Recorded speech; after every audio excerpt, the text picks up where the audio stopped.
It's the real Kyper and Bourne show. The Kypreos, Justin Bourne, Sammy McKee, Derek Brandeo, Jake Schultz with you for the next 2 hours. We're live on Sportsnet 590, The Fan, Sportsnet 360, and Sportsnet Plus as we kick it into our Leaf Hour edition of our show, where the Toronto Maple Leafs are now enjoying their first 5-game winning streak of the season. Makes our job real easy to come out here. Hard. When you play, when you play like last night, you're going to win a lot of hockey games. Let me tell you, what a performance. Undeniable. Last night, I'm sorry to be a cynic. Last night was our 6th or 7th Leaf midweek game that we've been a part of, along with David Amber and Elliot Friedman. I don't recall ever Sammy coming up to me before today saying, "Hey, good show last night." No. That may have been the first time. Oh, great. So, Thanks, man. what was great about it? I got home from work, and I fully thought it was a 7 o'clock puck drop, so I turned on the TV at 7. I did too. I happened to stumble across you guys doing a wonderful half-an-hour pregame show, which I flicked back and forth with the Bruins and Oilers. But I watched you guys do an awesome breakdown of all the brawls between the Leafs and the Flyers, and I felt like kind of an idiot, like, to not bring it up, even when we were talking about the Reaves stuff and like all the stuff heading in. Leafs Flyers is like one of the great lost rivalries for Leaf fans. Like, when I was a kid growing up, they were a top 3 most hated franchise, not even close. Well, and like that whole Leafs Flyers, the many packs that we had of that, there wasn't like the hit on Kapanen and the Roenick goal. And like none of that was, it was all just about the physical stuff alone. And it was cool. And a lot of history. The Reaves Hathaway stuff I thought was cool too. That Elliot did. Yeah. It was my era, right? That's what I grew up with right from the get-go. My first visions of being 7 and 8 years old were the introduction of the Philadelphia Flyers and the Broad Street Bullies. So, and then you became one. I mean, you were a part of that for years in the American League. In the American League, I never got a chance to put that uniform on during a regular season game, but that's what I grew up with. So when we were building the show yesterday, and our producer Matt Marstrom had asked me, how I felt about, tonight's game, the first thing that came to mind for me was, hey, got a little bit of animosity against the Philadelphia Flyers and the Toronto Maple Leafs. Why don't we grab a few clips of the last 40 years, 50 years, and have some fun with it, which we did. And the response actually was really good. People loved it. And that's very funny because at the end of the pack, I was contrasting the eras, and I was like, yeah, what are we going to get tonight? It's Connor Dewar. It's whoever in a fight. And that's all we got was a Connor Dewar fight. I wouldn't have called for it, but we had traces of it coming out of Sunday night with, like you said, Hathaway and now Ryan Reaves in the lineup. And it was kind of building that way, including our sound bites from Kyper's Clippers yesterday when Craig Berube said, hey, I want a bigger lineup. That's it. I want a bigger, tougher lineup. Well, what does that mean going against the Philadelphia Flyers? Apparently nothing. And then it kind of disappointed me. Yeah.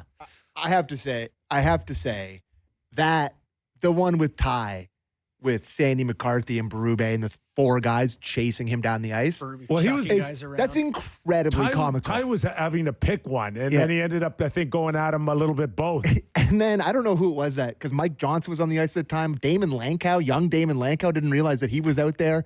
But like Ty, for some reason, was like hiding behind Caberlet, and then coming in and punching the guy that Caberlet was tied up. It just doesn't happen anymore. It just brought me back to my youth. I used to love that stuff. It got me so excited. I think the media yesterday, or just prior to the game, missed an opportunity to go, hey, remember that? Tell us about that. What was going through your mind? You were a big, bad Philadelphia Flyer. You're up against Ty Domi. How badly did you want to kill Ty? Well, something came and now his that. son's on your team. Let's get him on the show and ask him about that. I'll get right on that. Yeah.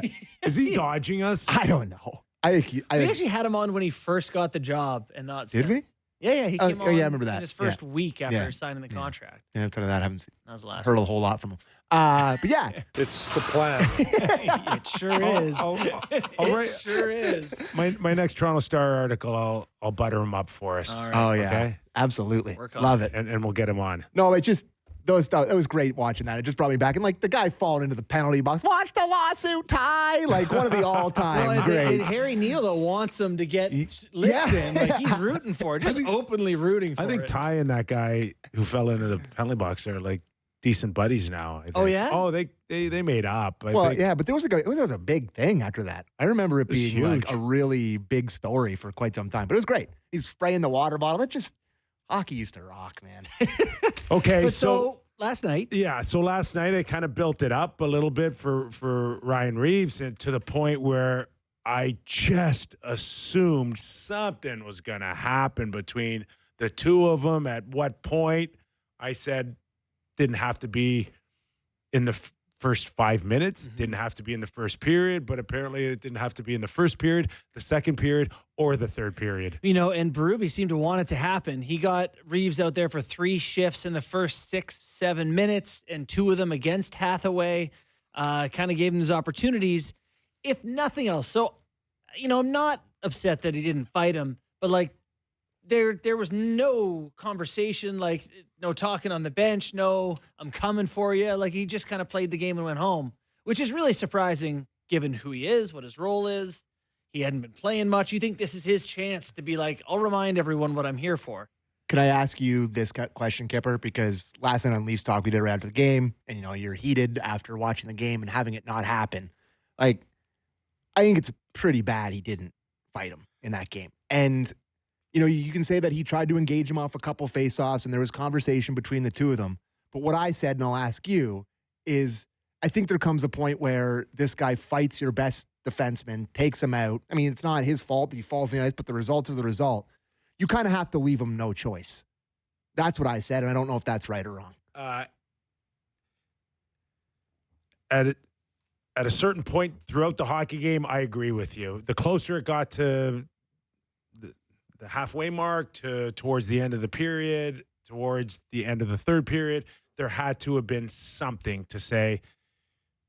Like, this is where I've got such a ton of respect for the guys that have done it for almost 15 or 20 years. And to me, one of the very, very best that I've seen, and I've played with a lot of tough guys, but Ty Domi was the greatest at leaving messages, either backing him up with his fists or just leaving you scared or worried. He had a feel for He had a feel. Like even in that video, right?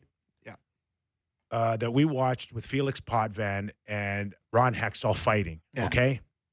And he's on the bench. No, but no jersey on. He's not just on the bench sitting like 18 other guys. He's at the gate and he's a presence with no it's jersey like, on. Like there's chirping Hextall, you're leaking, chirping, like, something, pointing like, fingers. He's a presence that he makes himself part of the story. Mm-hmm. And that's what you want out of your tough guy, is that he's always part of the story. He's always a part of the animosity, even if he's not dropping his gloves. Mm-hmm. Whereas I watched Ryan Reaves last night act like he's one of 18 guys just going out there and playing the game like nothing's happened Sunday night. And listen, I'm not gonna rip on the guy. The guy's been around the league a long time. He's hanging in there. He's made himself one of the better, tougher guys in this era. He's done a lot of things right over his career to get to that point. But last night, the best way I can describe it for me is I was disappointed that he wasn't a bigger presence in what we were talking about when it came to the follow-up of losing one of your better defensemen. The one thing that kind of stands out to me, though that is well said, but one thing that stands out to me is like, I think guys who have played Ryan Reaves' role over their career, you come in young and hungry to prove yourself, and I'll fight anyone, and I don't care when, who, whatever. By the time they get towards the end of their career, I don't think they love doing it anymore, and maybe they never did love doing it, and you could speak to that better than I can. But, I look at Ty Domi's fight card, 24 in 1 year, 26, 26, 20, 14, 18 fights. In the last few years, it's, 18, 13, 10, 7, and it's down to one, It's not zero. Right. No, I know that. But the times are different too. But I do think that these guys like to fight less as they go on. And, No question. No question. And you don't have to fight as many times as Ty did. But what you need to do is still have an effect and a presence because of what you bring to the table. And it's just not about, and I tried to tell this last night, it's just not about dropping your gloves. It's about how much anxiety that you can press on your opponent. It's sometimes the fear of what may happen is just as bad and crippling to you as the actual act. Yeah. And that's where Ryan Reaves had so much room to play with last night. He could have gone around and said, hey, Hathaway, you don't want to meet me at center ice? That's fine. I'm going to get your best defenseman. Well, I'm going to get that guy. And then you go up to Mishkov and say, listen, if that guy doesn't fight me, I'm coming after you. And then you know what Mishkov says? Can you go deal with him, please? So you get him off my back. Well, Scott Lawton dealt with him. Listen, at the end of the day, it didn't matter because Mishkov and the rest of them didn't really kind of. They're not that type of team, and they're not expected to win. And they're a weak opponent last night, as we found out, because the Leafs certainly didn't play their A game, and they still find a way to get their game breakers in and win a hockey game. But there'll be times when you're playing a tougher opponent, maybe meaningful games either in March or the playoffs, like Florida Panthers or Vegas, Washington, and you're gonna have to step up a lot more than we saw last night. Yeah. The one thing is, I'll note here is on the big picture of what this means for the Leafs season, it's probably just that Ryan Reaves he's not going to be in their lineup. Like that's if you don't do the thing you do, then we'll just put Lorentz in with a 0 pins. Lorentz was awesome last night.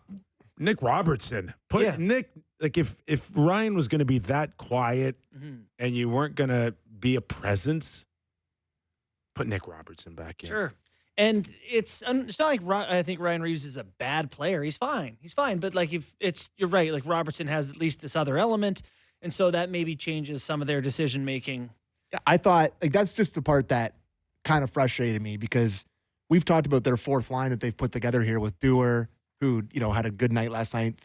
Got the gloves, good tilt. Got the gloves off. Dewar, Kampf, and Lorentz has been a really effective fourth line. Bobby McMahon, Domi, Robertson has its warts. It's been a really good third line, though, but it's not great defensively. But whatever. They've been a decent third line for the Leafs. Mm-hmm. You totally changed the entire lineup to shoehorn a guy in there for a pretty obvious reason. Yeah. And when that doesn't happen, he's -1. He plays 6 minutes. It looks bad on everybody. I felt bad for him that the one went off his stick and went in because he's kind of in the right spot, in my opinion, there. Anyways. So we discussed the fight between Dewar and Farabee in the first intermission. I think Kathy, one of our producers, said that maybe Joe went on local radio or TV to identify that he asked Connor. I have the clip for the fight. Oh, do you have the clip? I don't have it on the lineup, but I got Derek to record it. Can we play that clip there, Derek? This is fair. Okay. Skew, Connor Dewar, when were some magic words exchanged? What led to you guys dropping the gloves? Just was a little quiet in the building, so I figured I'd ask him. Thankfully gave me one. He's a really good guy, so I appreciate him giving me one there. I thought it was a pretty good fight. It makes me laugh, guys. I got to be honest with you. It just makes me laugh. And it's okay. Bad laugh, good laugh. Well, I'm an old man laugh. Okay. How about that one? So but there was respect among your fighting brethren, even when you fought them when you played. I think, there was. And I'm not saying that. He broke K-Fabi. I'm not saying that never happened where you would thank a guy for taking a fight with you, but it wouldn't be seconds after. Maybe after a beer at the golf course in the summer. Wouldn't be in front of your teammates, your coach, your general manager, your owner, and 18,000 people. Kids these days. That fight then. Right? If everyone's still animosity, what's the point? I got that. They look like there's some animosity when they were going. Well, it's a both good fight. Both of them were. Fight, but what purpose does it serve then if it's like, oh, there's no tension here, it's just for show? Pump me up. Yeah, but it's entertainment value. It's not serving a help you win a hockey game purpose. And the Leafs did not respond to it well. He could have easily done the same thing right after a game underneath between the dressing rooms as a team maybe is on its way to the bus. It could have happened with a text because everybody knows everybody's cell. It could have happened over a beer in a bar, which happened all the time. I do want to clarify, I loved it. Like, I think it's cool that they're like cool with each other and still punch each other. But like I get your point from a hockey standpoint. It makes no sense. If you are, covering another sport, if you're like a football writer or a basketball writer or baseball writer, and you see that clip, you're like, Jesus, these hockey guys are animals. Sammy, like that's what you're thinking. Just like, I love your passion. I mean, without it, you're not on our show. That's the best way I can describe you. And I completely agree. Okay? Yeah. Give me Canada, USA, World Juniors. Give me Canada, US, Olympics. Okay. Give me a high event where your heart and soul's in it. You watch any exchange like that, either on the benches or in the penalty box between a Canada-U.S. guy giving each other thumbs up. Oh, my God, I'm sick. Right. Oh, yeah. Sick. What are you chumming it up with him? I'm sick to my stomach. Scram beat it. I get mad when Vladdy's yucking it up with somebody at first base in July. Yes. So, I'm sick to my why stomach. should we sit there and watch it does and show a lack say, of intensity. okay, for game number 41 out of 82? I think it's Either more. we're trying to beat them or like Jake McCabe took Hathaway's head and he cranked it in the ice before he went down Sunday night. Yeah. Okay? Yeah. So how do you go from that to, hey, thanks, pal? Yeah. I want everybody the same. I'd rather you want to drive a guy's head into the ice than give thumbs up to each other and pat each other on the back for whatever reason you want. Yeah. Yep. Yeah. It's funny because they're two separate things. It's like, that was cool, but I get your point here. And it's funny as I get older because I hear my junior hockey coach talking to me about not taking things seriously enough sometimes, which is a bit of a trend in my hockey career. And now I can see it more, how it's like, it doesn't work. It doesn't make sense. Are we doing this or are we not in it? I think it was way more on Farabee's side than it was on Dewar's. Way more. Dewar was just like, Dewar cool, was like, getting the fight. And Dewar seems like a pretty intense guy, to be honest. Dewar is maybe the Leafs' most intense. Yeah, guy. like he. Yeah, no. This is on Farabee for Thankfully, he gave me one. I think it's just the fact that gave me one. we're in this era where we have to just like share everything, our inner feelings, our cameras in the dressing rooms, following us to the bathroom. All right. Just because you don't want to see a therapist doesn't make the whole era a mess. Just give us a little mystique, for God's sakes, in this game still. Is Gen Z the laziest generation? I love it. Oh, it's good. So all that gave us something to talk about while not talking about the fact that, that stunk last night. That first period, the Leafs were abominable. Yeah. They couldn't connect on a pass. They got 2 shots. That was two goals on 9 shots or something. Well, it was 2 goals on 6 shots at one point. 6 shots, yeah. I fully blame Joe Thornton. Oh, yes. Let's go off on a new tangent. Well, no, it's a pretty big deal for this to get the mentors trip, and even Berube yesterday in the pregame was like, "Yeah, they went out, I didn't." Like he mentioned that. That was we break down all you want to break down and everything you want to talk about and systems and everything. It's like, I don't know, it might have a couple extra bottle of wine. That's red wine. Yeah, that was maybe a red wine first period for the boys there. Is that allowed to say that? For those of you who don't know, there's so many. It used to just be a dad's trip. Then it turned into a dad and mom's trip. And then the it turned poor moms had to like, watch Connor Zary's knee yesterday. Like I'm telling you right now, I'm calling it right now. There will be a pets trip. Oh my God, I can't believe they haven't done that. That's such a good idea. I'm telling you, You're being sarcastic. That is going to be huge PR. I know this era. Is coming. Are you listening, Leafs PR? I know this era. Pets trip. Pets trip. You're not wrong. It's brought to you by Chewy. They already got Max Domi doing Chewy commercials. Okay. So last night was a mentor's trip. Yeah. And I don't get the Joe Thornton, Austin inviting Joe Thornton as a mentor. I don't get it. Mm-hmm. I found it a strange pick. Would you like to make your case for why first? No, you tell me why. You tell me why you want us to hang ourselves first. You tell me why you liked it. No, I didn't say I liked it. I said I get it. Okay. In listening to Matthew's comments about why Joe Thornton was his mentor, it's about the captaincy, and he likes the energy and inclusion that Thornton brought with the team. About everyone's a part of it and bringing the boys together, and it's all about the guys. And Joe Thornton brought that energy, and he liked that, and he wanted to bring himself out of his shell the way Thornton does. That's part of it. The second part of it is you can totally see these guys over like a red wine, being like, Couple hey, bottles. the next mentors trip, let's get them to pay for a trip. Bring me out. I want to come out anyway. Let's just have the Leafs pay. I'll come out. I'll get to sit in the room again. It's like these guys hacked the system. This was not the intent of the trip. This is two guys. They go to Vegas every summer, these two. This is like, he's my mentor. He's my mentor. He's my that's buddy. that's why I found it so strange. That's my case to you. Yeah. Is that they talk all the Not time. a real mentor. It's not a real mentor. It's a These cheap things way to bring a pal around. are for the dads, the moms, the brother, the bus buddy, your pet coming up soon to a team near you. It's for people that have never had the opportunity Blue to Dog go. would be a pain. Never had the opportunity to go. You're talking to a guy that made $100 million and did this for 20 straight years. Yeah.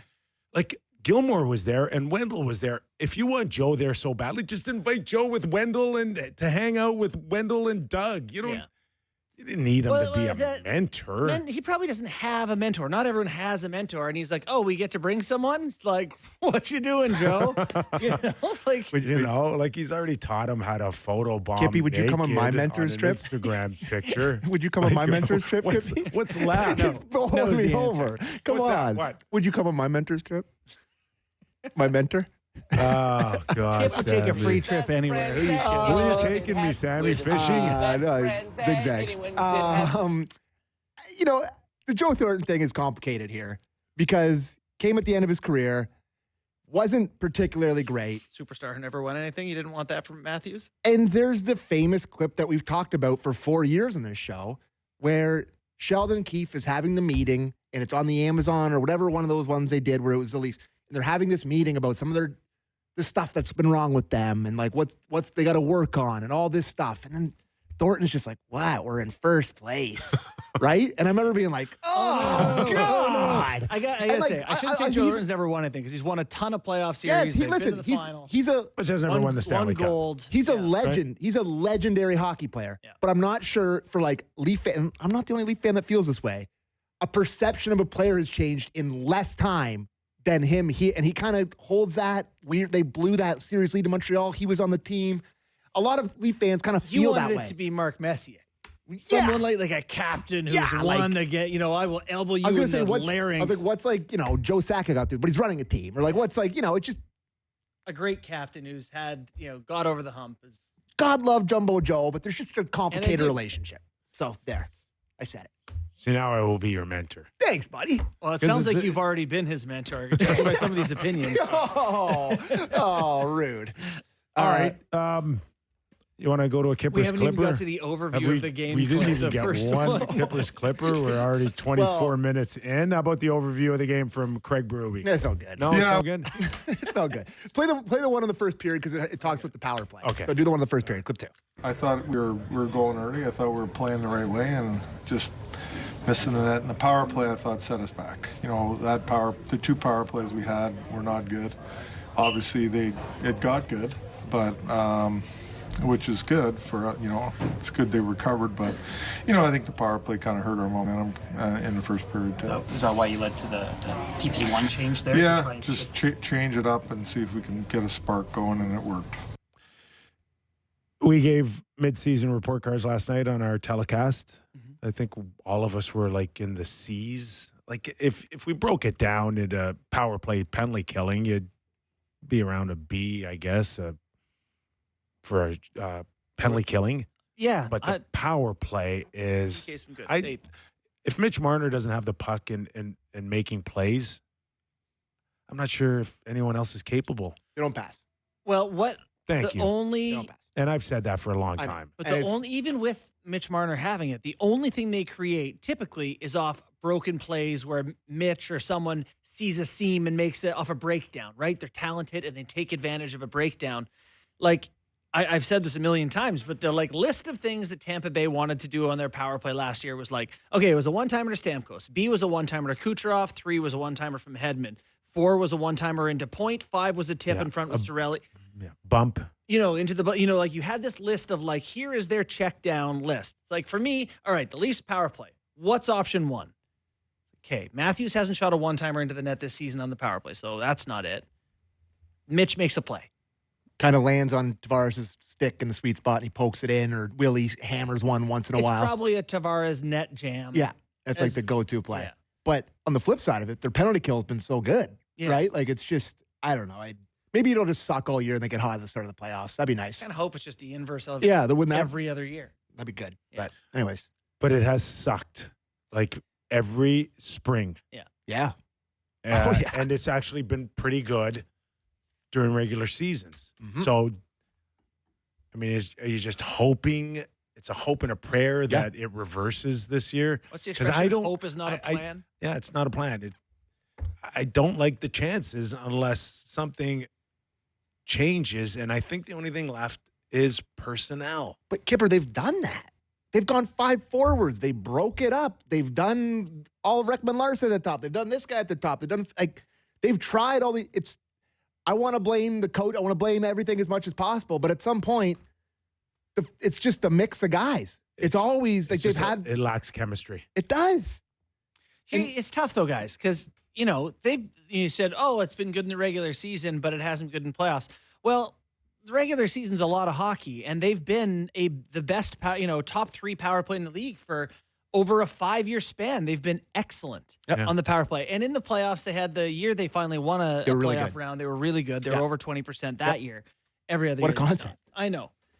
So it's not like they can't do it, is my point. It's not like, these guys, it doesn't work. Because it has worked. I don't know what needs to be different. Do you have a suggestion that way? Or the only thing is every time I see them, they're not moving their feet. Mm-hmm. They got their head up. That's Edmonton. Stick handling. David circles a lot. Marner could be that for them. Lack of movement. Yeah. It just seems 97 helps. Part of it, though, I think, is that their guys he's a good passer. McDavid? Yes. Oh, yeah. But this is the thing, is that their guys are pretty one-dimensional. Mitch Marner went over 100 games without a power play goal. He is a passer. And Matthews is not a passer. He is a shooter. So it's not like every guy is like Kucherov who can shoot it or pass. I don't think they have enough passers. They have one passer. What's Riley? He's not a shooter. I mean, he's not. I don't see great seam passes from him either. Yeah. I think that's the reason a lot of people have wanted him off the top unit, is because his function up there. I mean, he's good at keeping the puck in at the line, actually. That's one of his skills he's really good at. But outside of that, he's not. Okay at everything. Yeah. He's okay at everything. He's pretty good at everything. Yeah. But he's not great at everything. I think it's a game-winning goal. I mean, it wasn't a power play goal on Nyes, but he can get on occasion. He can get a puck. He's a good player. Get a puck to the net. Yes. For a redirect. Yep. But that's not movement. That's just pucks to the net. Yeah. That was a great face-off win. Goes back there, and the granite man Nyes goes to front. Tavares' strength, as we've always said, is around that area, and he can shoot it in the net.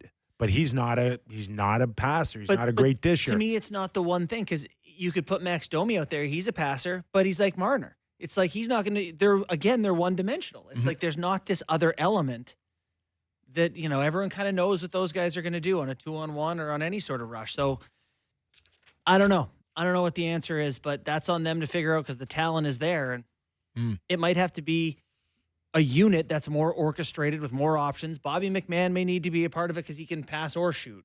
I don't know. You want to get to a... I was just going to say, top line looks amazing. Nyes, Matthews, and Marner. Yeah, they're going. Has looked really, really last good. night. I thought they were pretty good last night. Yeah, I did That's too. the difference in the game. They have the best players on the rink, and they make a few plays. Couple shifts in the third period where those 3 guys were just hounds on the puck in the offensive zone, cycling Kip noticed last night that they had that great offensive zone shift with 8 minutes left. Yeah. Then they put Tavares out, and they went right back to him, and that's that was a good move by Berube to get his top line in an offensive zone face-off. Mm-hmm. There's your game-winning goal. Yep. You want a quick clip on Nyes? Yeah, let's play it. All right. Clip 3, please.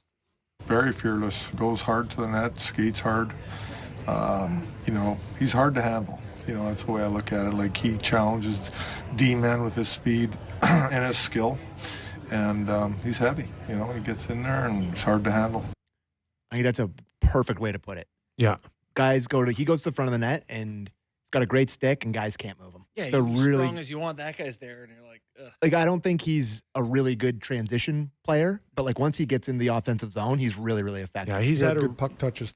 he had a reset about a week ago where I just think he's starting to figure it out after, I don't know, 110 games, 115 games, that, you know, sometimes you could be too early. You could be too early on a forecheck. You could be too early to get to the net. You know, once you kind of relax a little bit and feel it and have your timing down a little bit more, less college, more NHL, pro. So many games. You can go to another level. Yeah.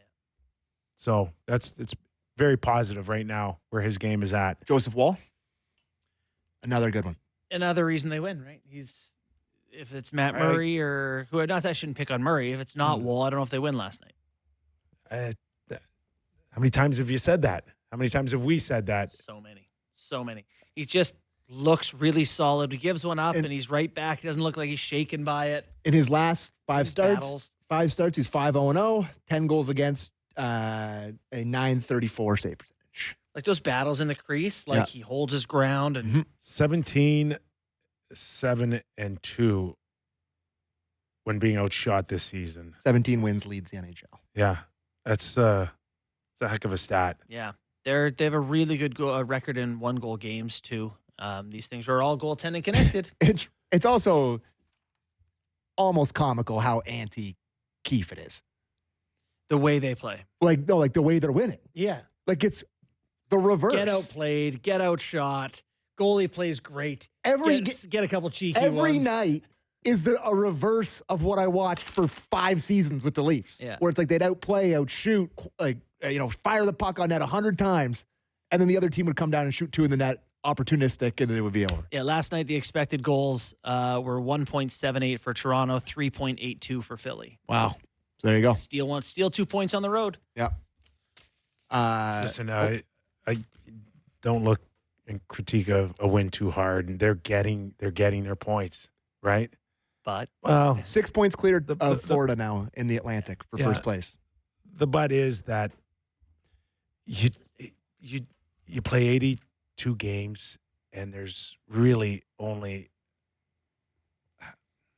a dozen games that you can go marquee. Okay, let's see what you got games. Mm-hmm. It's not against the Islanders. It's not against Philly. It's not against necessarily Detroit or Buffalo. Carolina Thursday? Maybe. I coming mean, up. I don't know where I have Carolina. I Vancouver Saturday? I really thought that they were a top Dallas, team. New Jersey. Carolina, I really thought they were a top team. But to me, they're now legitimately below a Washington Capitals or a Tampa New got them last Jersey. night. Even New Jersey. Yeah. I have New Jersey ahead of Carolina. Mm-hmm. So they lost last night, Carolina? Yeah, last minute point scored. To Tampa Bay? Yep.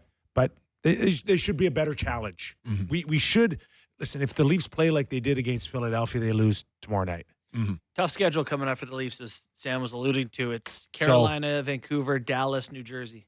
But – then Montreal. You know, And Tampa Bay. we've got a handful of what we think are deep or good teams, right? Yep. That's 32 in the league. Yeah. We're only talking about 6. Vegas is going. I'd like to see the Leafs play Vegas tomorrow night. Fortunately, you're Right? not going to get to see that That's a till while. a I know. long time. But Vegas March. maybe the most complete team right now. So, I mean, it's hard to complain about victories. Just take your points. As you know, it's January. Yeah, There's there's the games you dog deserve days. to win, you lose. You know, take your points when you don't deserve. Yeah, there's been a couple here. I'm like, they could maybe pick it up a touch. Yeah. like, they don't need to get Woll to bail them out. The but- one thing, so I know we got to get to break, but I do have a theory on this, which is basically the way Craig Berube is asking them to play that hard nose hit, forecheck, block shots. You can't do it 82 times plus 2 months of playoffs. You just your body. We're not able to do that. So it doesn't look great when you're playing a physical, intense style, kind of turned down a little bit after some red wine at a steakhouse. But I do think that when they turn it up Saturday night against Boston on Hockey Night in Canada, it's like, ooh, that looks good. Yeah. You know, there's something there. The one thing that Boston sucks, though. I wouldn't want the Leafs to get too used to is playing without Jake McCabe. Yeah, that's a big hole. Big hole.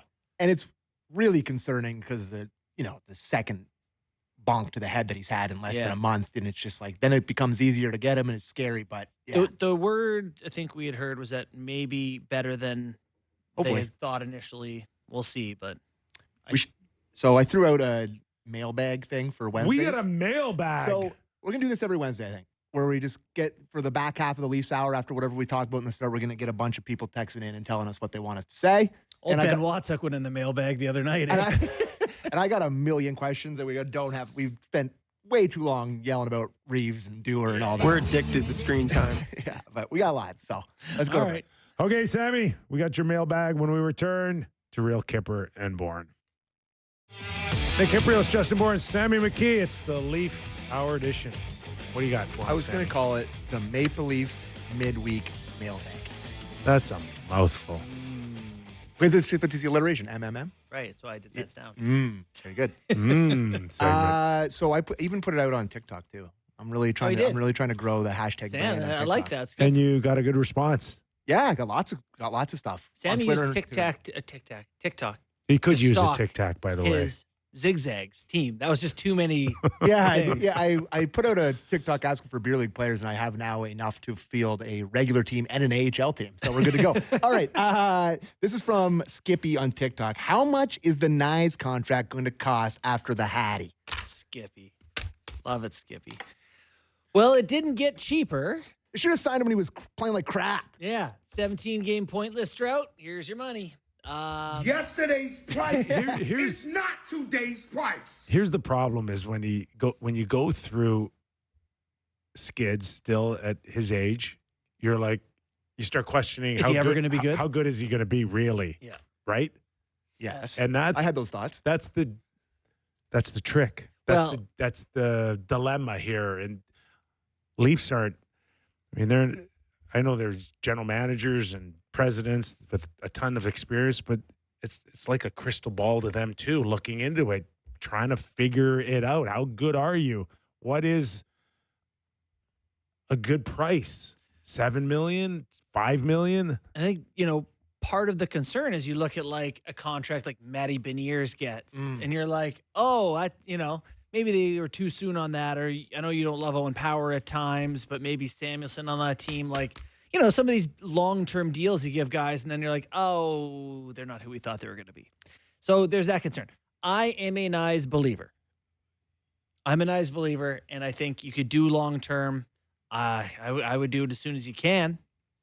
Bridge or long-term? Always 6 years? It's always about your comparables and where you think you are up against others in the league. So how far you want to take the control off of it to bridge it, as you'd say, or do you hedge it and try to give him an 8-year deal that he can't refuse, that you think in 4 years will be a bargain? Well, and that massive salary cap rise, like if you're Nyes, you might want to do 2 years at $5 million or something and say, yeah, let that number go up and let me put up some numbers and then we'll talk. But yeah, for the Leafs, would you do like 6 times $7 million? It's a lot of money, right? Oof. But you're asking for 6 years from a guy who might score 30 goals a year. You're not doing 6. You're doing 8. You got a lot. All the way to 8 at that point? If you're going 6, you're going 8. Okay. So 8 times 7, 56. Whatever. Like, is Nyes or his agent going to come back and say, we want the Slafkovsky deal? What's that one? Would you trade? No. Nyes? No. For Slafkovsky? I absolutely would not. So. Wow. So why are you not paying me? Why are you not paying me the same as him? How many Slafkovsky have this year? 2, 3 goals? Slav is under contract till 2030 at 7.6. So why wouldn't you pay me that? Yeah. It's a great point by you, Mr. Kipper's agent. That's a great point. Nyes' agent. That's a great point by you.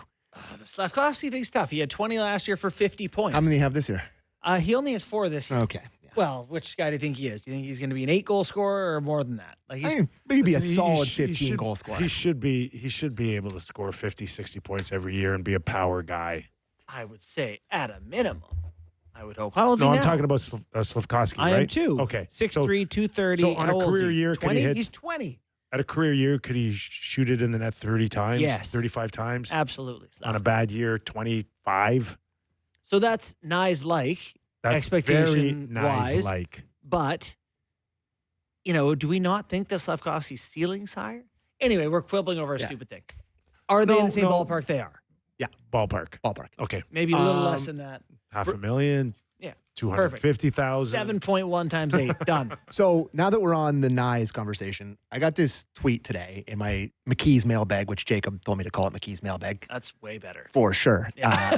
So he's pretty good at this. Kippers McKee's mailbag. I need something. Rachel Greentree tweeted me and said, "Can we please address how Kyper might actually be Matthew Nyes' dad? The resemblance is so uncanny. I'm half expecting Kyper to show up at the next game yelling, 'That's my boy,' while holding a paternity test." Anyway, big fan of the show. So I got the crack staff at Sportsnet. If we can pull that.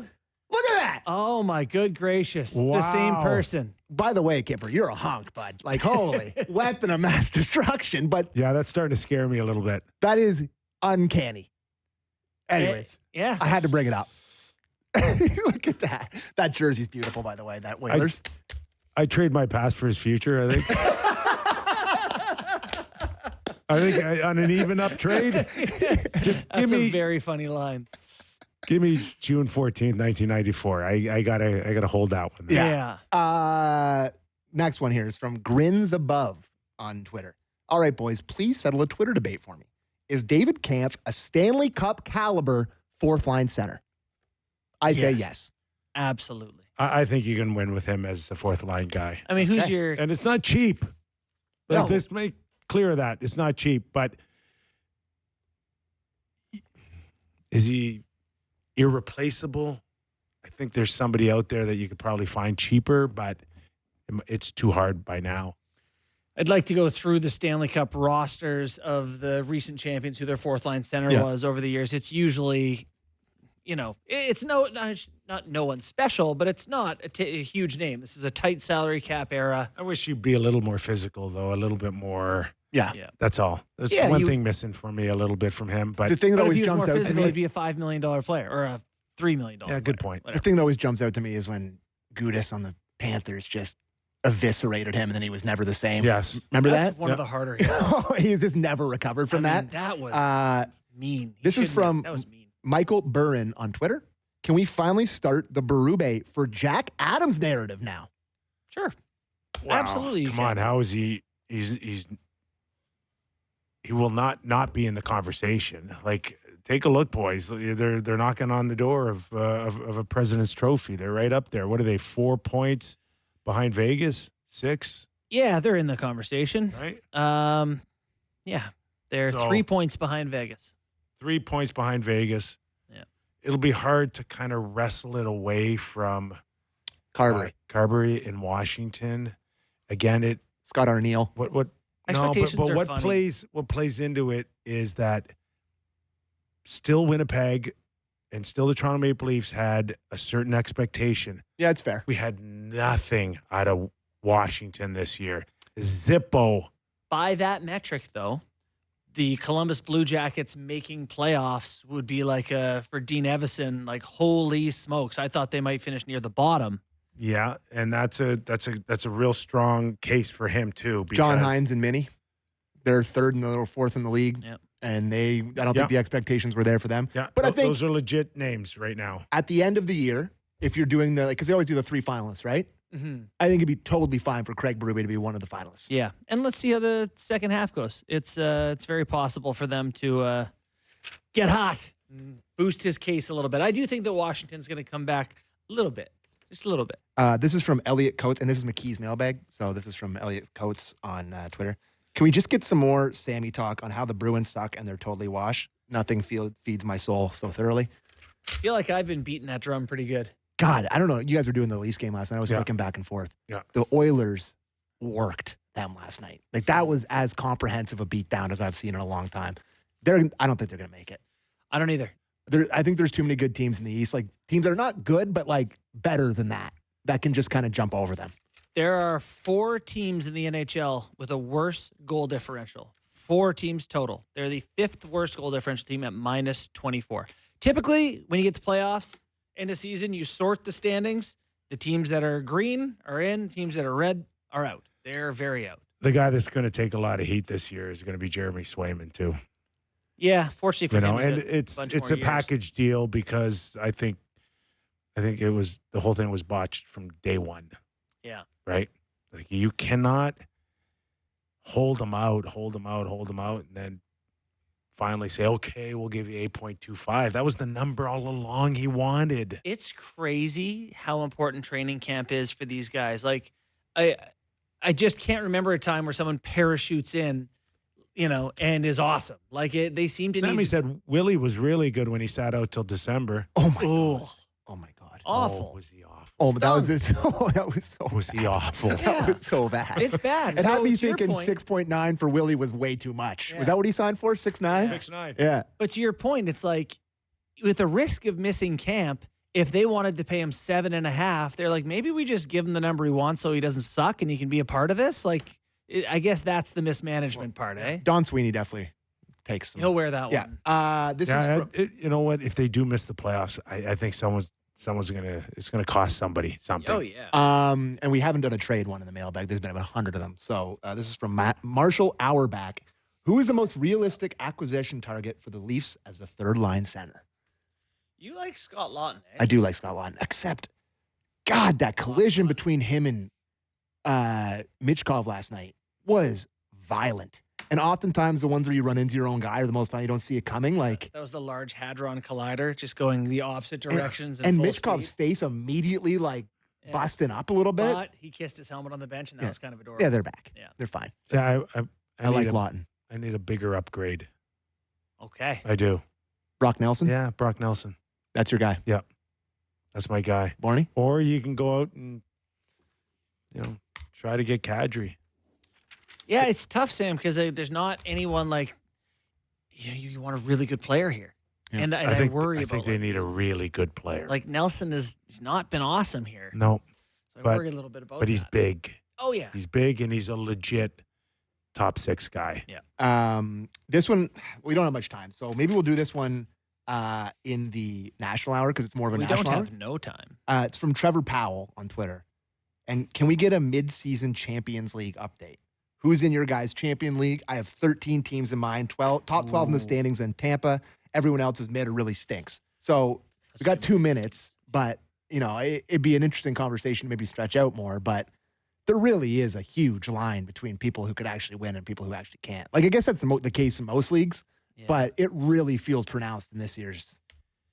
I just feel like everything is a bit compressed this year compared to most years. Like I don't feel like there's, the Bruins had 135 points a few years ago, and you had teams like San Jose who finished here with like 40 points or whatever. It feels like everyone's kind of okay. I have an article coming later today on the Eastern Conference playoff picture where literally nobody's done. I mean, the Buffalo Sabres are pretty done, Yeah. but they're El Dente. They're not cooked. Like I look at these teams and I guess like the parity that you're talking about, but I could even get it down to 5 or 6 of teams that I actually think are going to win. Vegas, Winnipeg, Toronto, Florida. Edmonton, Florida. Florida. I know Florida's Colorado, Carolina. not good right That's now. a good and, list. let's pick it up in the national hour. By the Okay. way, I'll reread that one in the national hour. We'll do it some more after the break in the national hour. All right, right. sounds good. And we're just getting started McKee's here. mailbag? Keys mailbag. Love it. Good stuff. Love it. All right. Renaud Lavoie is going to join us on our national program. After we take a short break, we'll get into the NHL, the Montreal Canadiens, and Lane Hutson. Is he the new leader in Rookie of the Year? We'll discuss, we'll explain when we return. Nationals next on the Real Kyper and Bourne Show. All right, let's kick it up a notch. Nick Kypreos, Justin Bourne, Sammy McKee. It's the national hour of the Real Kyper and Bourne Show. We are live on Sportsnet 650 in Vancouver and Sportsnet 960 in Calgary. This hour of Real Kyper and Bourne brought to you by Bet365. In a few minutes, we'll welcome in Renaud Lavoie. Hockey reporter's done a terrific job over the years. TVA, NHL Network, you name it. He's got us a pulse on everything. And I think it's his first time on our show this year. So I think did he come earlier? I think it was during the final, maybe. During like the final. In the summer. Well, in the summer when it was warm and we were golfing before. Really, shows, really looking forward to him coming on air and talking little Montreal Canadiens because, hey, this is the way it works usually on shows. Win and you're in. Win and you're in. Exactly. Yeah. Win, we talk about you. Yeah. Lose often. You lose Catch yearly. Up with you later. Let us know when you're back. Yeah. That's truly how it is. It's like, yeah, just go wander the wilderness for a couple of years and let us know when you're relevant. But Well, they've been good.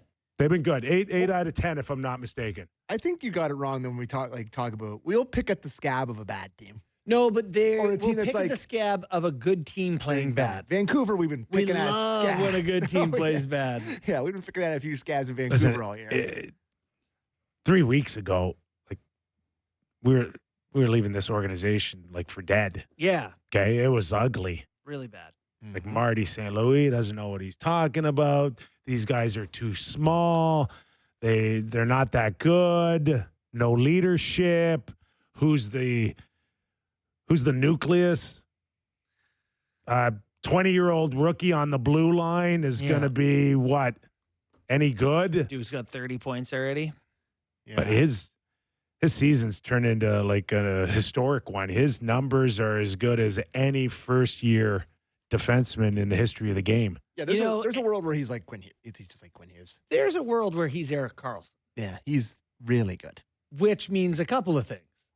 Erik Karlsson. I mean that he's not great defensively and he's There's incredible. a world where he's Erik Well, Karlsson.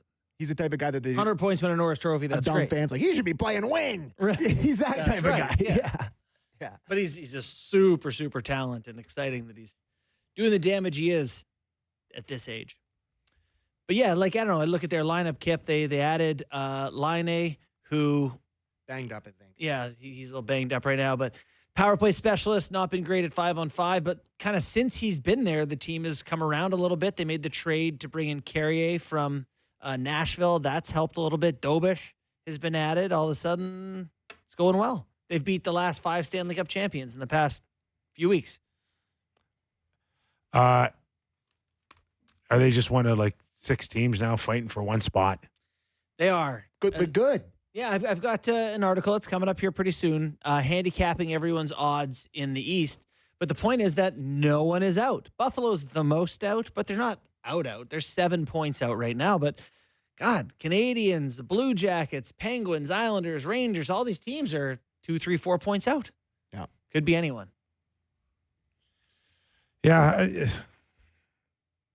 I don't know. I mean, I'm not up for tanking. I never have been. Yeah. I think there's a newer system out there that would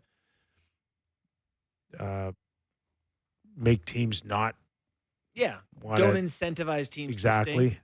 I don't know what it is, but in the meantime, there's a big difference between drafting in the top 3 as we know it today and then 10 or 12. I think I don't know. You really got to know your team. That's why it's kind of refreshing for the Philadelphia Flyers, who we covered last night against the Toronto Maple Leafs, to be in the position that they are. And Daniel Briere and Keith Jones, they're not getting fooled. And we're looking at a team that last night we're not fooled either. They're not that good. They're not good. But they, according to the standings, they are. I know. Well, buddy, I've been watching this Islanders team. We watched the Islanders play the Leafs 3 times in the last month.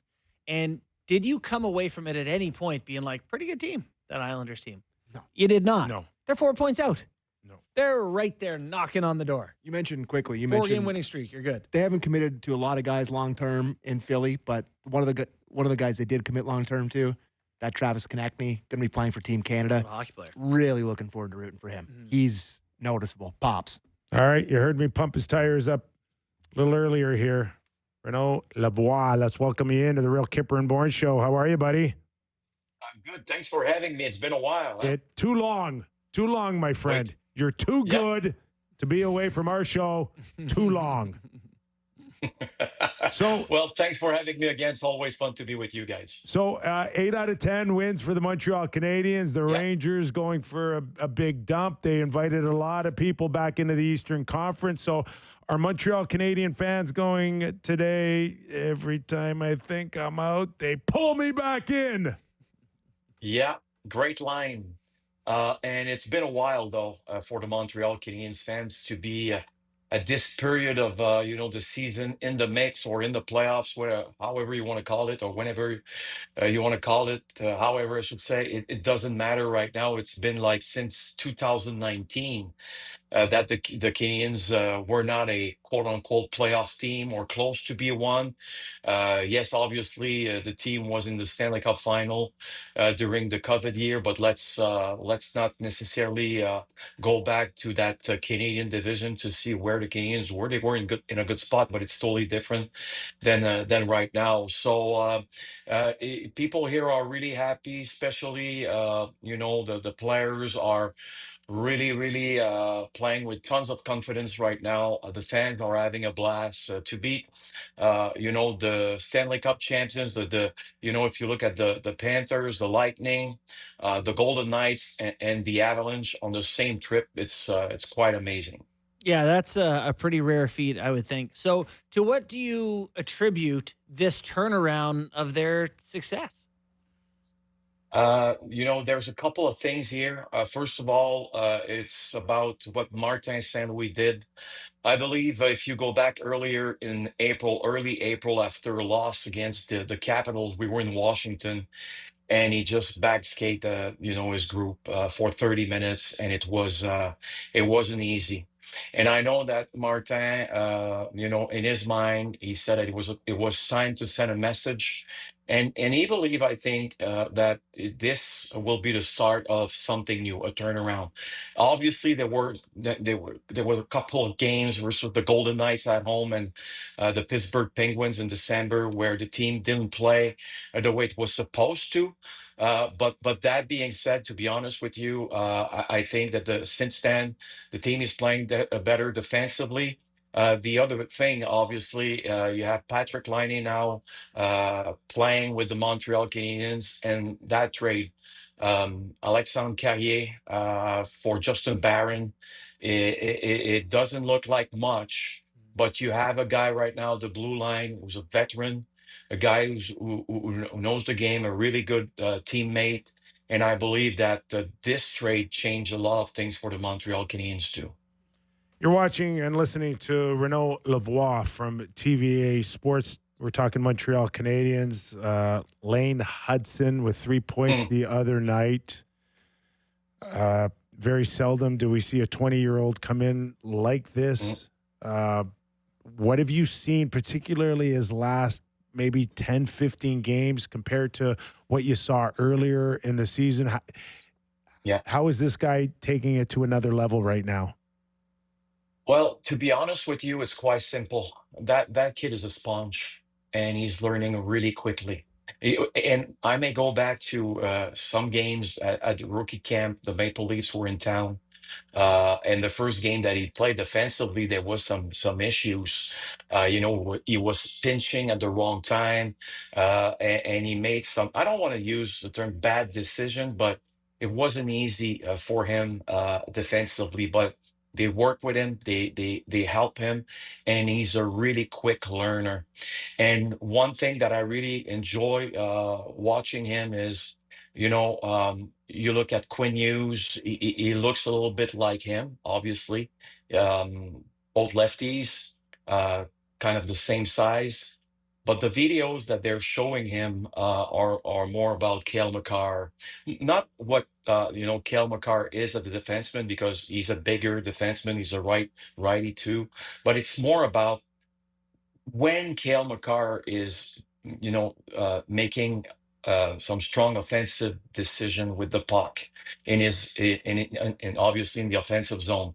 When is he going? How many times per game is he going to try to get a good shot or score a goal closer to the net? And it doesn't happen that much. Maybe 2 or 3 times per game. It's not 10, 15 times per game. So I think that Kale, in a way, the Canadiens are showing a lot of videos of him, probably all of his shift, to make sure that, the young defenseman here that we have in Montreal adjust really, really well to what the team is asking, because you don't want to make you don't want to take too much chances. And I believe Lane Hutson right now understands that. Yes, he's a really good puck mover, but it's important that he score goals too. But how many times can you be close to the goaltender? It can't be 10 times per game. It needs to be well balanced, I believe. How about another offensive talent there in Patrik Laine, his return after an early season injury? Very exciting out of the gates with the power play success. What are the returns on his, his attempt to come back after his injury?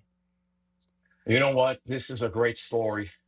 First of all, what I'm hearing is he's a shy person. Like he's a flashy person when you're looking at the way he dressed, right?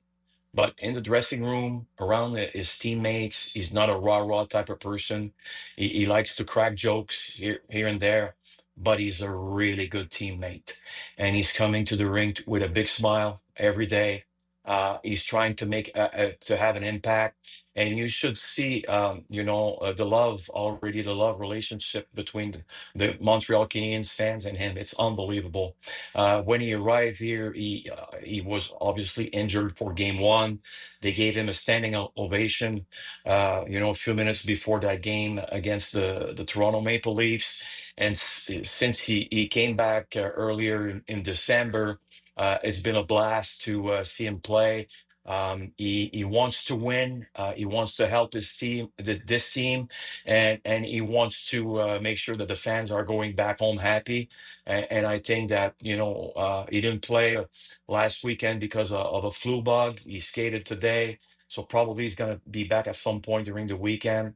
But, it's a really feel-good story. And if there was any question marks, are the Montreal Canadiens are going to trade him at one point, before the deadline, or maybe next summer, you can put all those rumors, where back where they belong, because it's not going to happen.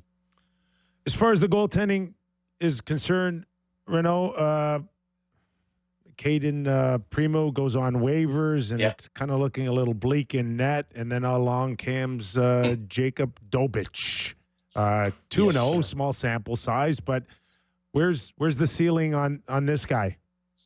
He's a gamer. You will love him. And you know what? First of all, he's an athlete, 6'5", 210, and he's built like he's a big man. And so it's funny because when he arrived with the Montreal Canadiens organization, like you saw all these tools, but he was not a pro.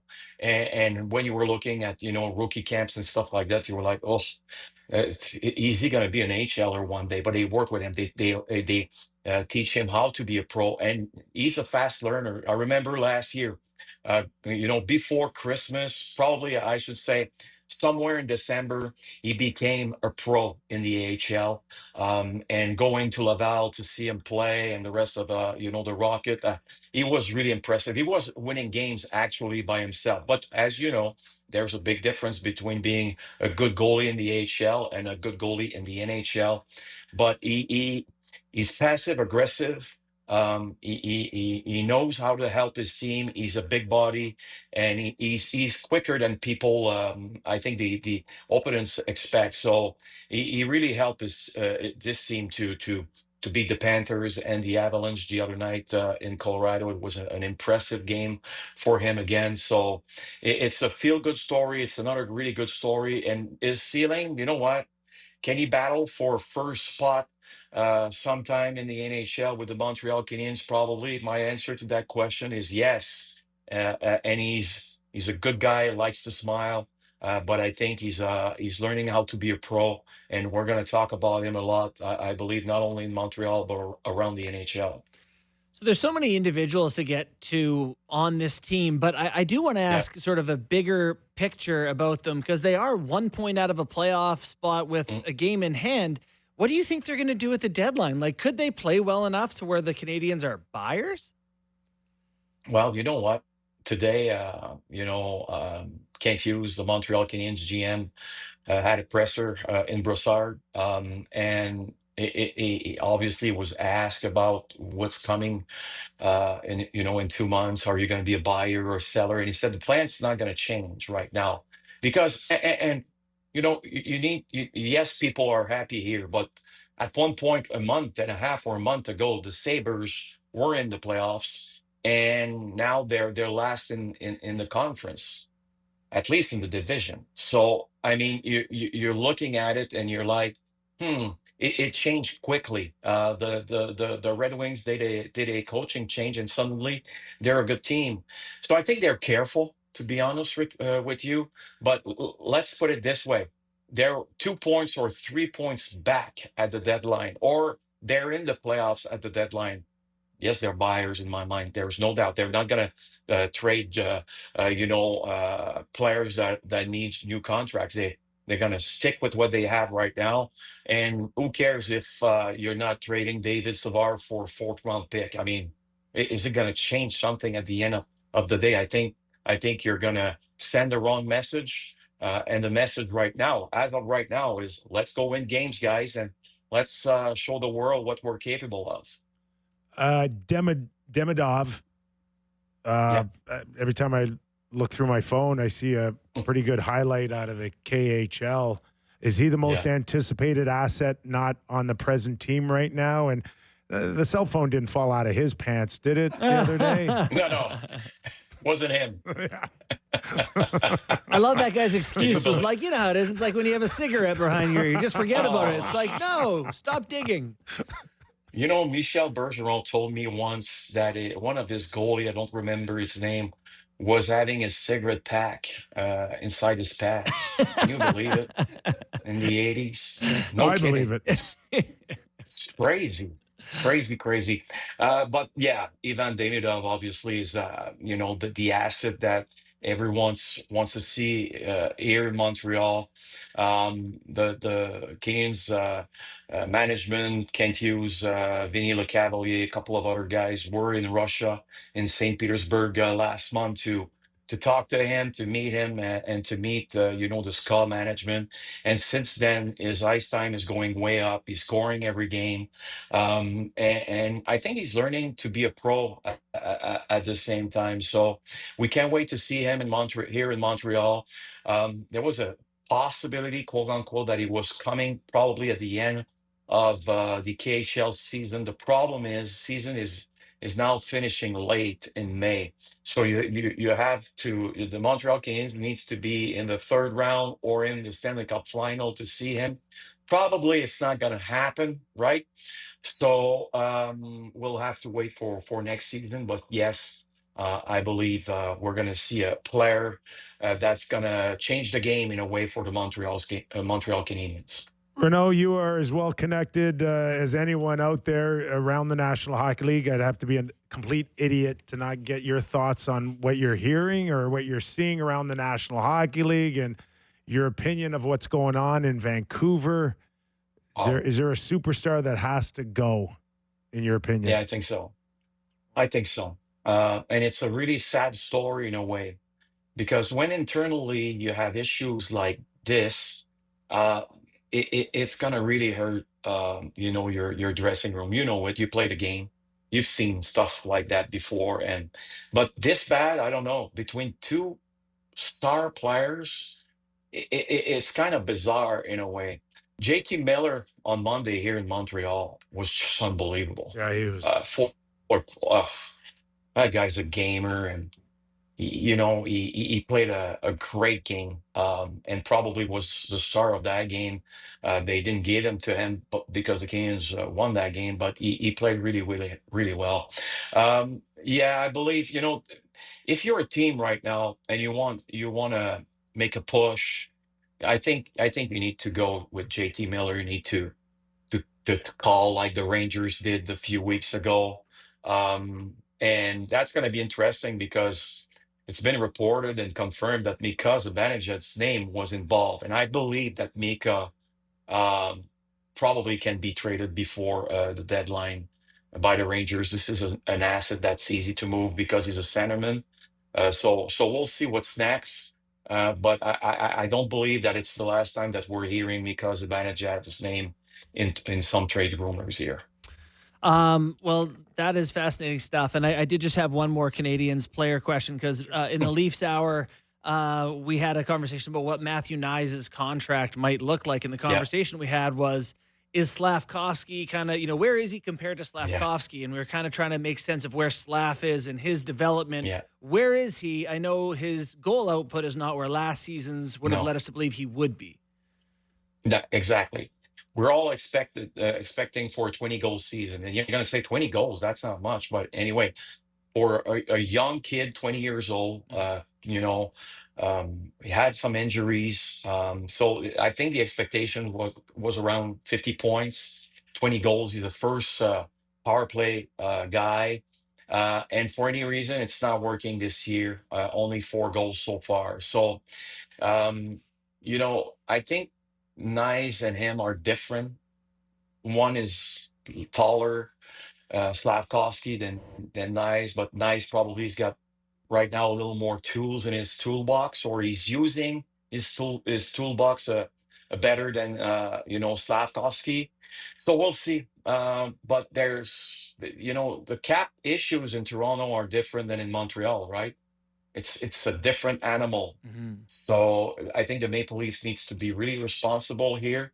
And sometimes if you want to win, some players needs to understand that they need to pay a discount, and they need to take a discount, to keep playing with this team.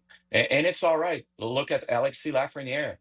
He took a discount, and he played on a 2-year contract with the Rangers. Was not making 8 per, but now he's starting next year. He's gonna be paid the way he's supposed to. Is it a similar situation? Probably. I'll put it this way. I want to ask you about pending UFAs, and it's quite the list when you look down and you see Rantanen and Marner and Marchand, Brock Besser, Sam Bennett, Renaud, and it's like so quiet. And you just mentioned the salary cap moments ago. Are teams trying to figure out where the cap's going to be? Or to me, it's irregardless of where the caps is. These guys are in some markets like Colorado, maybe even Toronto or Florida with Bennett. Brock Besser still their top goal scorer. Like, who are they going to find to replace them if they don't sign them? That's crazy, yeah. Why? Why is it so quiet? It's too early. And I know it's crazy because I'm with you. I think you mentioned it on a Sportsnet story about Rantanen last month, if I'm not mistaken. Obviously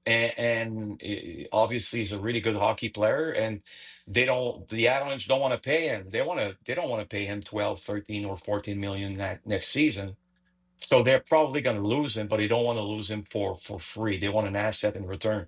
Is there a match with the New York Rangers? We were talking about Mika earlier. I don't know. Why is it that quiet? It's probably because, you know what? Everyone is looking at Vancouver and probably what's going to happen with JT Miller. And I believe that JT probably, I don't want to say that the other players are not good assets, but like a guy like Sam Bennett, I don't believe Sam Bennett is going to be moved, even if he doesn't have a contract by the deadline. You know what I mean? But there is some teams like the Colorado Avalanche who are like, no, if we can have an extension with you, we're going to move you. Wow. Even if we're probably a Stanley Cup,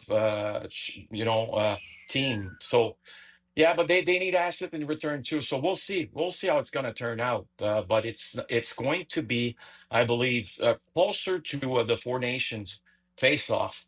I believe we're going to see more action in like 3 weeks. Is there any chance we can have a live camera feed on Nathan McKinnon's face when the Colorado Avalanche tell him we're moving Rantanen? Buddy, Marner for Rantanen. Here it is. Who says no? But if you get Mika in return, if you get a good player in return, Yep. The sentiment. Yep. There's a lot of ways you can do it. If you're getting an asset that's under contract for a few years, I think you're good. Yeah, can't let assets walk out the door, though, for nothing. That's a dangerous game. Renaud, dangerous game. Great stuff, man. Today we've missed you. Let's make it more often with you. We love having you on the show. Guys, thanks for having me. Enjoy the rest of the week. And it's going to be an interesting end of the season. I'm pretty sure it's going to be a blast. Should be fun. Thanks, Ren. Appreciate it. Take care. Renaud Lavoie, one of the good ones out there. Mm-hmm. Okay, did you just really throw out on our national show? You don't even put it in our Leaf Edition hour of the show. Who says no? Rantanen for Marner. I can't imagine. Says no. That is the most electric trade. That is electric. Like, oh my God. Like, that is, we talk about Leafsnet, they would be, we'd be beating that down there. Like, oh, yeah. Too bad the national hour becomes the Leafs hour, then that happens. But yeah, I think Colorado probably, I don't know. Maybe they don't. The only thing I don't understand, McKinnon loves Marner, so maybe they do. Maybe they do say yes. The only thing I don't understand is why Colorado is doing what they're doing with Rantanen. Like Nichushkin's had his struggles and been in and out. Landeskog is still, we don't hear anything. He was at practice a little while ago, but like he was skating around. It's a long shot at best. Right. So it's like it's not happening. It's not happening. So you think they would look at Rantanen and be like, "Don't go. We can't lose everyone." But the fact that they're like, we'd like to save $319, or whatever the number is. Yeah, we talked about this before. There's nothing not to like about Rantanen. He's a Stanley Cup champion. He's big, strong, handsome. I don't even know. Skilled, he's very handsome. He actually is handsome. Not as handsome as young Kyper, but pretty handsome. So there's everything there except that you don't want to pay him. But just pay him. He's unbelievable. What his market it's 50 value is? A year. He has 58 points in 41 games this year. 24 goals, 34 assists. Like he's had 50 in two straight. Oh, sorry. He has 104 points, 108, 5 points, 92 points. Like, just pay him. That's the guy you pay. And it's like you have to approach Nathan McKinnon and be like, hey, that guy that's really good and you guys win all the time because he's on your team? Well, you might have to pay him like $500,000 more than you per year. Like, I know that's a big goal. Like, are you sure you're okay with that? Yeah. Is he really going to be like, no, get him off my team? Like, there's an internal cap. Get it over with. I feel like I don't even want to say this out loud to him, but like I kind of feel the same way with Marner. You're going to lose this guy over $500,000? Yes, you are. Let him go. No, but it's a different relationship with Marner and the city, and it's complicated. But like I feel similar ways. Cap space is an asset. Just pay him. Yeah, but so is having amazing hockey players. Absolutely, it is. Having amazing hockey players rocks. Keep them. It does. I like that you're bringing back rocks as an expression. I love everything about Nate McKinnon, but this guy cannot get it right when it comes to signing these long-term deals. This poor guy. The timing's brutal. Let me play this for the world's smallest violin. We love Draisaitl. I'm taking Nate McKinnon tomorrow over him. Yes. I mean, there's maybe two guys in the league I take over McKinnon. One guy's making 14 next year, and the other guy's making 12 and a half. And McKinnon won a Hart Trophy making 6, didn't he? Or 6.5 or whatever. How many guys in the league do you take over McKinnon? So now, maybe McCarr. Yeah. The problem is to Sammy's point with this internal salary cap at 12.6 for Nate. It's killing Rantanen's negotiation. Why? I keep coming back to the same point. Would McKinnon care? Well, first of all, great question. Would he care? Connor didn't care. Of course not, because he wants to have the guy on his Connor's team. about to get paid again. Yeah, that's true. He's about to get $100 million per year. Helps a lot. Yeah, he's like, my turn next. Hey, go ahead, pal. But I'm asking you, Kip. I'm asking, do you think he would care? Like, do you think McKinnon is like, I can't have him make more than over losing him? I cannot believe Nate cares. No. So, it's much worse. They care. To lose him. Colorado cares. That's just Colorado, stupid. like everyone else, if they want to compete, is going to have to spend to the cap. It's stupid. Can't disagree. And it's like you're going to pay Mackenzie Blackwood $25 million like before you sign Rantanen. Anyways, game time? Game time. All right, it's game time. Presented by Bet365. Visit the app, latest odds, and find out why it's never ordinary at Bet365. It's a 19 plus, Ontario only. please play responsibly. Now, a little bit of action on the ice tonight as I pull up my Bet365 here. Looking at only 3 games on the ice. The Vancouver Canucks are in Washington. We'll talk a little bit about the Canucks after the break. They're in Washington to take on the Capitals. Caps heavy favorites. Like, they just been waiting for the other shoe to drop with them, and it just hasn't been. I gotta tell you, I look at that lineup. It's good. They're good. The only reason, I'm maybe not 100% sold. Like Rasmus Sandin, Carlson is your top pair. You're going to make some mistakes in the playoffs. Chikrin on your second pair, going to make some mistakes there. Like in playoffs, I don't know that I consider them a cup threat, but solid lineup. They got a really good Canadian goalie that is obviously representing Canada at the Four Nations. Oh, he's unbelievable. Oh, sorry. I forgot he's not. How about Tom Wilson, who's got 7 goals in his last 4 games? Is he there? The Washington Capitals are minus 180 favorites in that game. Vancouver plus 150 on the money line. The Panthers on Sportsnet won tonight in Utah to take on the Hockey Club. The Panthers are minus 155. Utah's plus 130 on the money line. And the other game tonight is the Colorado Avalanche visiting the lowly Chicago Blackhawks. The Blackhawks are plus 200 on the money line. Colorado Avalanche are minus 245. Hey, the Hockey Club ever going to get a name? I don't know. Okay, I feel like we gotta wait for this. I feel like we would have had at least a teaser, a conversation about it. Is it coming this year, you think? Like this season? According to sources, it's going to be the Yetis. Yeah, and I think it probably will come in the off season. I'm joking. I have no sources. I'm just saying that. Well, it's almost certainly right. Yes. That's the odds-on favorite. Yeah. It's just bizarre to me that the entire PWHL got branding and names and whatever, and they're like, we're still waffling here. Yeah, just pick. You have the colors. Yeah. I'm sure they've decided. Just do it. Let's just go ahead and let us know what it's going to be. Although I do love Hockey Club. Anyways, that was Game Time presented by Bet365. Visit the app for latest odds and find out why it's never ordinary at Bet365. Must be 19 plus. Ontario only. Please play responsibly. Okay, we know we have a lot of fans of the Real Kyper and Bourne show all over the world, and wherever you are, whether you're directly or indirectly involved with what's going on in Southern California with the deadly wildfires. We know that tonight's game between Calgary and LA has been postponed, but we're thinking of you. God, we hope scary that images, man. as many of you out there are safe, whether it's family or friends. We're thinking of you. 10,000 acres, guys. Jesus, affected here. It's crazy. It's I just can't get over the fact that it's January. I watched last night, and it's I can't believe my eyes. Yeah. No, I know. Is it still that warm and dry in so January? Scary, but it's the winds. The winds. Yeah. So hopefully they're getting control of it out there. But we're thinking of everyone out there. All right, we'll take a quick break. And when we return, we'll pick up on our conversation earlier in our show about how many teams out there legitimately have a chance. Who's in, who's out? We'll discuss when we return to Real Kyper and Bourne. Welcome back into the Real Kyper and Bourne show. Nick Kypreos, Justin Bourne, Sammy McKee.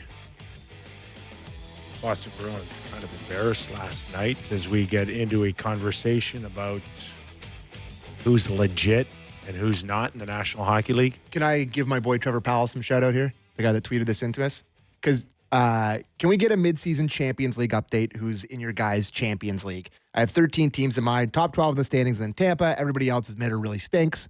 This has been a thing that we've done. If you're a new listener to Real Kyper and Bourne, this is something that we did maybe in our first season or second. It was early about the Champions League and who's actually has a chance to win. And of course, in soccer, there's the Champions League where all the top teams from all the leagues play against each other. Anyways, so that's the concept. So basically, is who's actually good. It's there's so many teams in the league that could you just pull out the best dozen and make a league? 12's a lot, but you an original. How about an original 6? Yeah. If you put together 6 teams, the 6 best, who would it be? Vegas, Winnipeg, Edmonton, Colorado, Carolina, Florida. No Leafs, eh? Leafs? Listen, out of all the top teams, the Leafs would lead by, depending on their goalies, the most. Yeah. from what I've seen in 41 games. Yeah. The rest of them, not the Jets. Oh, Jets are in that conversation. Hellebuck's like a. He's literally like their Hard candidate. MVP. Yeah. Don't look at me like that. yeah, is he going to get tired though? Probably let in 7 a game. At in the least first with round. the Leafs, it's more of a two goalie tandem. Is it? I mean, Stolars hasn't been seen in a month. Stolars was on fire for the first 30 games. Yeah.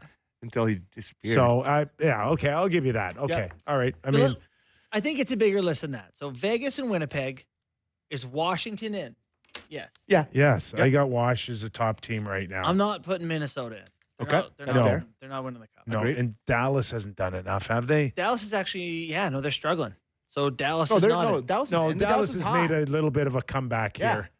here. They've won 5 in a row. Yeah, they're Never hot. mind. Yeah. My bad. Okay. Ottinger has made me nervous for about a year and a half now. He's not been quite Or as a year. Edmonton definitely in. If you're doing a bigger number, Leafs are in. Is New Jersey in?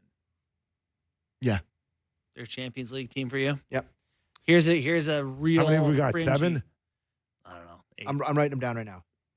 Is LA or the Los Angeles Kings in the Champions League? No, because they have to play the Oilers in the first round of the No. Champions League playoffs, and They're they're going not. to lose. You're right. Yeah. I underestimated them. They're better, and there is a sense that Drew Doughty's going to come back at some Mhm. point, Yeah. right? Not in time for the Four Nations I think face-off, though. I don't know if he's skating yet, but he's going to come back. Colorado, yes, they found it, Yeah. right? Yeah. Carolina, And you assume Toronto when they're healthy. yeah. How about this? The Canucks. Nope. This is a great one. Are the Canucks in the Champions League? At full health, yes. I think that's the And answer. when everybody does it, when it's not So like the currently, number no. one, when it's not the number one soap opera in the league, maybe. Yeah. But like when they're playing well, yes. They have the talent to be in the league. They're out now for me. Are they? Yeah, they are. It's just it's too big of a black cloud over their heads right now that it needs to be addressed before we can figure out what it's going to look like. Yeah. Okay, so I've Bruins are out. I've cobbled together my list here. Okay. Vegas, Winnipeg, Washington, Leafs, Oilers, New Jersey, Florida, Colorado, Dallas, and Tampa. And how many teams is that? That is 1, 2, 3, 4, 5, 6, 7, 8, 9, 10. Senators? So there you go. 10-team league. That like the If I'm a when Wild we go fan, back- I am irate. when at we this go back and listen to conversation. this, the champion will come from those 10 teams. No question. All right, let me just confirm my Okay, Wild give me thing. a favorite out of those. Like, give me Vegas. three favorites out of your if list there's a of top 10. tier, is Florida still there? They take too big a step back. No, they're in mine. They're in yours. I'm not. They're 12th in the I'm not league. going in to sleep points. on Florida, and I know that they've had some losses here. Carolina, I guess, and Colorado and Montreal, but they've played a ton of hockey, and it's caught up to them a little bit. Mhm. But I think come April they'll find a way to compete. You know, the Oilers have won 4 in a row. And if you go back to, I think the date's November 23rd, pretty much every statistical category you can sort for, particularly offensively, they're first in the league. Like they are back. They look extremely legit and probably, I can't call them the best team in the league with Stu Skinner, but probably right there with Vegas for me. Vegas, Edmonton. If you're doing the final four of the Champions League, I think it's Vegas. I think it was Vegas, Florida, Colorado, Oilers. If you're taking out conferences, I think those would be my 4 best. Yeah. And I think the champion maybe come from those 4. So there you go. All right. As a Good talk, reminder, boys. this hour, Real Kyper and Bourne brought to you by Bet365. Can I just go one more on this Yes, conversation? absolutely. Okay, just give me right now one team that's going to win the Stanley Cup. Vegas. Stupid Rangers are so far down. Oh my God. Okay. Is it unanimous? No, I'm not. I'm You're not not doing Vegas? that. I'm not. Are You're you not going Vegas too? I'm Vegas. Yeah, Vegas for me. I'm Vegas. Oilers, baby. Oilers? It's Oilers for me. That's Because good. they're going to add 2, right? Like they're not. Oh, no. Just as is Today. right now. Yeah, Oilers. You think Oilers can beat Vegas? I just think prime McDavid and Hart Trophy Draisaitl are just like you going to carry. I just think they can carry. And I think depth and balance is advantage to Vegas. Their specialty teams. Throw and drive. That'd be an amazing series again. Did you see any of the Vegas and San Jose where Mark Stone just pants Celebrini, where he just like stripped the puck like off a him? clinic. Oh my God. Like Celebrini, first of all, Mark Stone stripped somebody, shot it down, missed the empty net. And then he comes down and Celebrini tries to dangle him with like one hand, like picked it off of him, passed over the guy, shoots it in the net. Like a pickpocket. Yeah. It's just not that he stole the puck off of him. Like he tumbles. Yeah. It was, it was really then he good. Passes it off to Hurdle and game over. Not yet, son. And not your league yet. That Mark Stone. Love him. Just there's nothing pretty about him. Gamer. But he is just 100% a hockey gamer. Some of these guys on the Canadian Four Nations team, like Mark Stone, Braden Point is one, Konechny's one. Hagel. Like these guys, Hagel. Yeah. You're just like Sorelli. Like they're dogs, man. The Sam Bennett Canadian one. teams are Sam dogs. Bennett one is starting to look a little scarier. Okay, can I explain something to you? He's not Nobody there to shoot in the really net. cares about Sam Bennett's numbers in 15 games in the middle of the season. That guy is about What are you talking being a to? disruptor I know. in the playoffs, a disruptor in a Four Nations tournament. The guy's going to play a bottom six type of role that can easily go up on a first line to rattle some cages. That's like- Sam Bennett, buddy. Did he recently pulled off the punch hit? Remember in playoffs he gave the punch He hit to loves Marchand? the punch hit. Remember that Yeah, one? The hidden butt end. Yeah, it's like a whoopsie punch when he goes Not suspended, of course. No, because it was all an accident. No, of course, didn't mean to He do keeps that one. making whoopsies. Yeah, The same whoopsie. he's the king of the whoopsie. Yeah. We got a couple texts on the Champions League. This is from JD. Please do not sleep on Tampa Bay, fellas. No, They you're played right. 4 less games in the Leafs and are plus 33 goal differential. Great to hear from Renaud Lavoie today. Cheers, JD. You know what is an underrated Tampa Bay story? Ryan McDonough. Ryan McDonough went back to them from Nashville, who suddenly sucks, and Tampa is suddenly good again. This guy was a huge part of their cup-winning teams, and he's just Mr. Reliable. He's their Chris Tanev, if you will. I get the first thing people see is if a team's got 3 or 4 games in hand, they go, ooh, that's 8 points, and then they add the 8 points, and then they go, they're ahead. Yeah. I am the believer of 4 games in hand for Tampa is 4 wear and tear games. They're 4 games that somebody's going to get hurt, pull something, and it's like, I'd rather have the games. The points. I'd rather have the games and the points in the bank now instead of hoping down the stretch I got to go and get them. Well, and also they're winning at a .579 winning percent or points percentage. So with 4 games in hand, that's 4 to 5 points. It's not 8 points. So And their next 4, and I mean, the Leafs played 2, so it's not like they're going to gain on them, but their next 4 are Bruins, Devils, Penguins, Bruins again.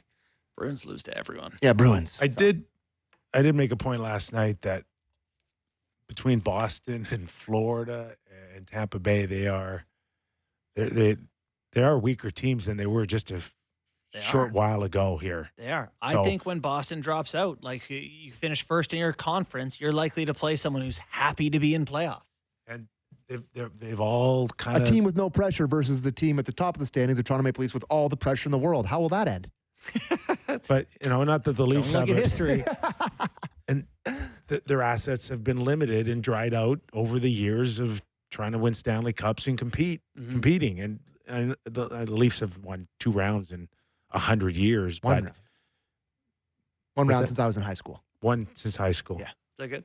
No. All right. Yeah, that's terrible. right. 1 since high school. Did you graduate high school? It they've feels like it. But They've spent a lot of assets over the years, so they don't have a ton still to go here. But someone in that East is going to pay another hefty price for players. Yeah.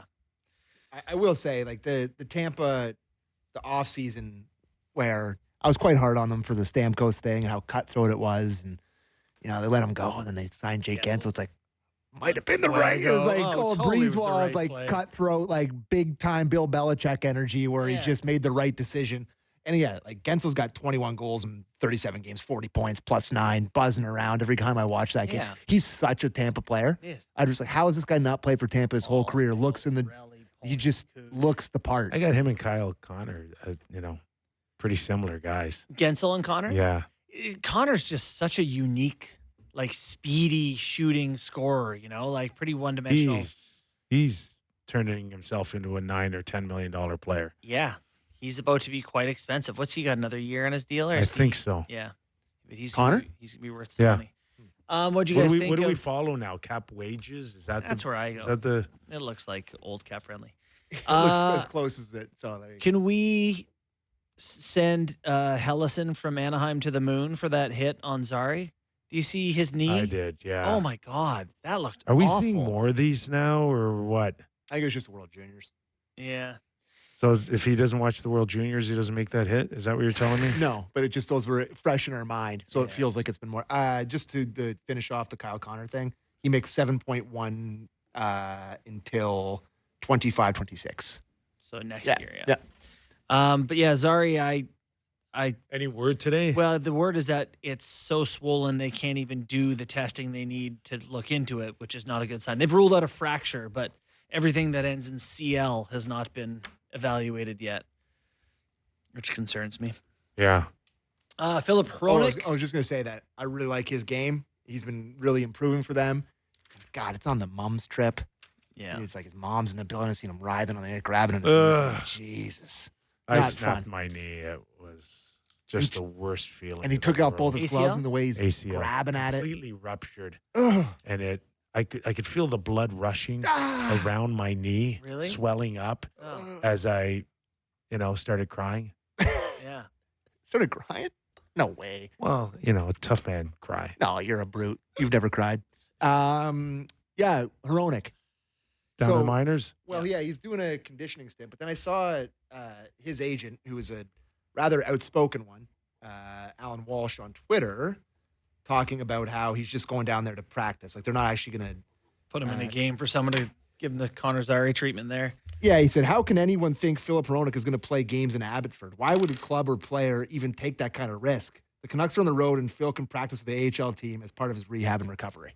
So there you go. I appreciate the agents that are just Don King it up. Defend your guy. I will say, though, like, that's really good news to see him even starting to think about hockey things, because they desperately need some help on the back end. And speaking of back end, Josh Morrissey leaves early last night. So it's a bit of a concern for not only the Jets. Who got hit? Miller got hit in the throat. Larynx. Larynx? Who? Larynx. What is it? Larynx? I don't know what it is. Call the doctor. We should call him in for a 10-second hit. How do you say this? Yeah. I don't know what happened. Stick or puck. Which Miller? Winnipeg's Miller. Colin Miller. Colin Miller. What did I say? Yeah. Didn't look good. That's what you didn't say. Any Miller. Yeah. Anyways. All right. Anywhere else you want to go here? What else did I put in here? We could talk about Arizona. Oh, yeah. Getting the hockey team back. The Maricopa County, my former place of residence, has put together a board that Gary Bettman has met with about bringing the NHL back to the desert. Alex Marullo had given up the rights, I believe, or has 5 years, or he'd have to pay back the $1 billion. He's out. It would be a totally different group, a fresh start in the desert. I think it's a great market. Yeah. I do. You do? Yeah, it's great golf. Great market for the players. Beautiful spas there, restaurants. You know where they love hockey? Canada. I'll put another one here. I'll put one in Vaughan, What's baby. our dollar at now? Oh, God. 11 cents. I'm still recovering from Detroit. The statements. Buddy, I'm worried about this dollar thing. Yeah. Not good. All right, 3 games on tap tonight. Find yours. This one will be a good one tonight, eh? With Vancouver and the Caps. Yes. Very excited about it. Renaud Lavoie, thank you very much for coming on the show. We're back tomorrow, everybody. Have a great night.